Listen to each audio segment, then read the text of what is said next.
Hello, my name is Kate Johnson, and I'll be discussing my strengths and weaknesses from the used car deal negotiation where I was the seller. My first strength is that I was able to determine the buyer's resistance point early on in the negotiation based upon their body language and emotional reaction when we discussed the topic of model and financing. So I was able to determine their resistance point on those two terms.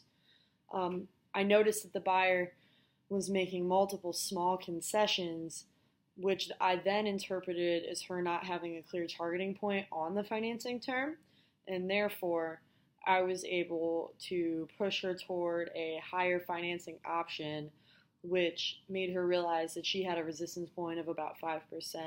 This was the number that played into my favor more because 5% financing on the vehicle was my initial target point for that term. My first weakness when it came to the used car deal was that since I had hit my target point of 5% on the financing by noticing the small concessions and realizing that she didn't have a resistance point, I let my guard down. And then on the model term, I was making a wider pattern of concessions, which revealed my target point to her. And my target point was obviously that I wanted to get the lower end model, the SE version. The buyer then used hardball tactics. For example, she used the snow job hardball tactic, so she was throwing a lot of information at me without giving me time to comprehend the information.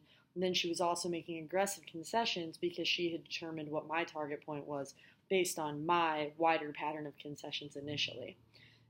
And so because of this, I ended up awarding her the higher end XLE model, which is what she wanted, which was really bad for me in this situation.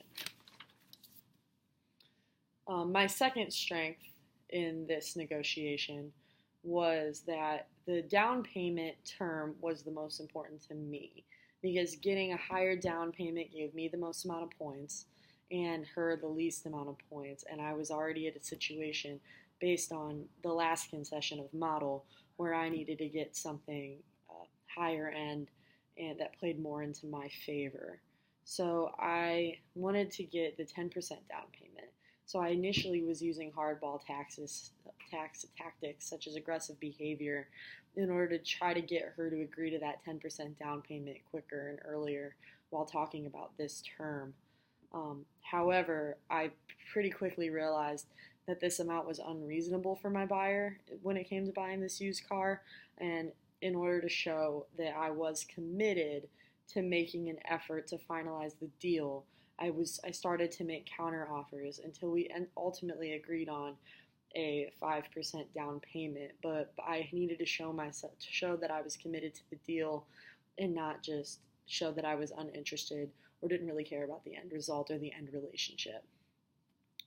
My final weakness during the used car deal is that I tried to be collaborative on every single term. And I think that I needed to pick and choose certain ones that I was going to be collaborative on and then pick and choose other ones that I really was going to hit home and try to win. I thought that I was using integrative tactics by being collaborative, but I was mistaken and was actually using distributive tactics the entire time throughout this whole negotiation. And because of this, we ended up splitting the pie evenly 50-50, and I didn't create any new value for myself or the other party within the long-term relationship. We just had a one-time split even final distributive deal, which really didn't benefit anybody.